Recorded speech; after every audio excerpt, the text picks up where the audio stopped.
Hi you guys. Today is our last day about talking about 3D shapes.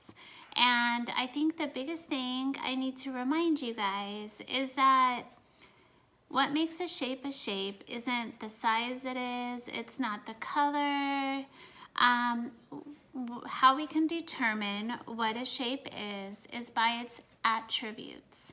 Attributes are the things that define it, the things that make it that shape. So let's just quickly look at our shapes again, and then what we're going to do before doing page 229 is we're going to go ahead and have fun just putting different 3D shapes together to make new composite shapes. So combining 3D shapes to make something new. So remember that this is a shape. It's 3D, it's solid, it's not flat. So if I want to know what kind of shape it is, I can count its flat faces. 1, 2, 3, 4, 5, 6. It has 6 flat faces. I can count its vertices where the edges come together. You could also call those corners. 1, 2, 3, 4, 5, 6, 7, 8. I could also count the edges where the flat faces meet. Right here. Here's a flat face, here's a flat face. They're meeting here. This is an edge. 1, 2, 3, 4, 5, 6, 7, 8, 9, 10, 11, 12. 12 edges.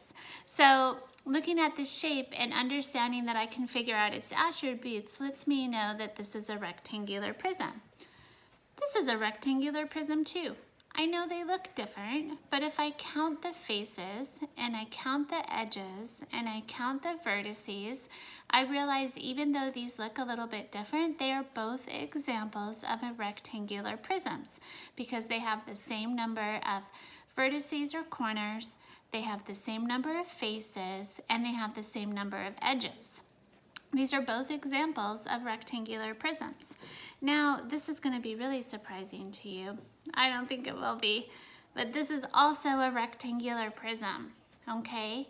But it does look different. Like if I look at this green rectangular prism, I see that these sides are all equal. But here, if I look at this way, I see that this face is not the same and it's not equal to this face. This face looks like a square, but this one is definitely just a rectangle. So what that means is that this is a rectangular prism, but it's a special kind because no matter which way I turn it, if I could take these faces off, or maybe if I were to trace them on a piece of paper, I would see that the faces were all equal. They're all the same. When the faces and the edges are all equal and the same, it's a special kind of rectangular prism called a cube. Now this shape has 2 flat faces that are in the shapes of circles, and it's round. It can roll, but it can also stack. Even though these are different colors and different sizes, they're both cylinders. Just like these. These 2 3D shapes are different colors and different sizes, but they have 0 flat faces. They have no edges because to get an edge, you have to have flat faces coming together, and they have no corners or vertices. These are both spheres, the SPH, spheres. And our last shape that we talked about was this cone. And this cone has 1 flat face that is a circle, and it can roll and it can stack, but only on one side because of this vertex, because of that point right there. Okay? So looking at our 3D shapes, let's go ahead and put some together and then talk about what we put together to make.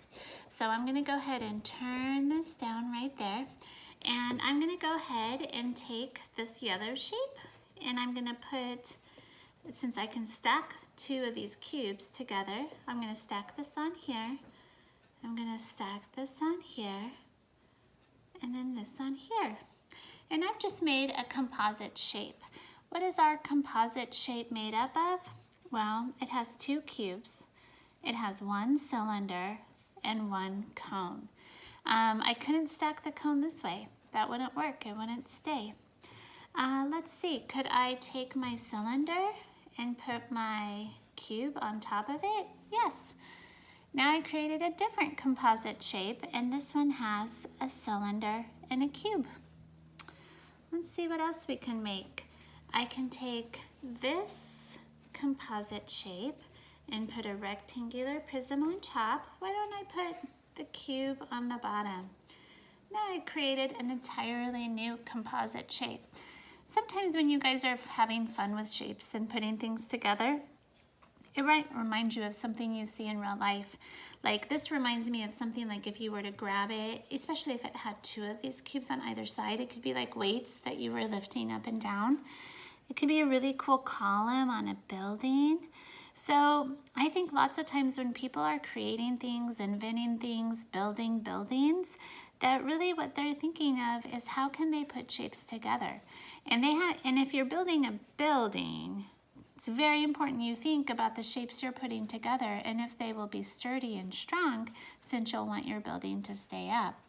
But that is the fun thing to think about when you're using all these 3D shapes. Now, let me move my camera, page 229, what I'm doing is it says ring the shapes used to make the new shape.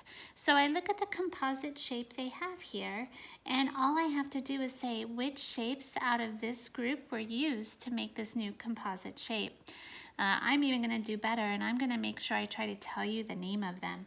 So this shape right here is called a cylinder. It has two flat faces that are in the shape of a circle, and it's completely round in the middle. So I'm going to go ahead and circle that shape that was used. Ring means circle, a synonym, means the same thing. And this shape above on top, I can see it has a point right here. It has a vertex. It has a flat face that is a circle. That is a cone. So I ring that. So the two shapes that were used to make this new composite shape were a cylinder and a cone. And it was really important to know that the cylinder had to be on the bottom because in order to stack, you needed to start with the cylinder because we couldn't stack anything on top of the cone because it doesn't have two flat faces, it only has one. Let's go to number 2. So number 2, I look at it, I'll start at the bottom again. And I see here is a rectangle, another rectangle, and it looks like that's kind of a square up there. That's a rectangular prism. So I'm going to go ahead and circle that. And the shape on top of it right here has the two flat faces. That is a cylinder. I'm going to go ahead and circle that shape. Let's keep going. Here, I see a rectangle and then a face, a flat face that is a square. So that's a rectangular prism. I'll circle that. And stacked above it, on top of it, is a cone with that one flat face right there. Okay, now this one has many shapes, but I only need to circle the shape one time on this page. So I see here it has two rectangular prisms. That's the shape. Put right beside each other, and on top, stacked on it because they can all stack due to all the flat faces, are 3 cubes where the edges and the faces are equal. So those were the 2 shapes that were combined and put together, of course more than one for the composite shape to make this new shape. At the bottom, starting at the bottom, I see this 3D shape that has, it looks like all the edges are equal. It looks like the faces are equal, so that's a cube. I'm gonna go ahead and circle that purple cube. The middle one has 2 flat faces that are circles, and then the middle is all round. That's a cylinder. And the last one I see on top has a rectangle here, but this one, it seems like the sides are equal, the edges, I should say, are equal, so that's a square on top.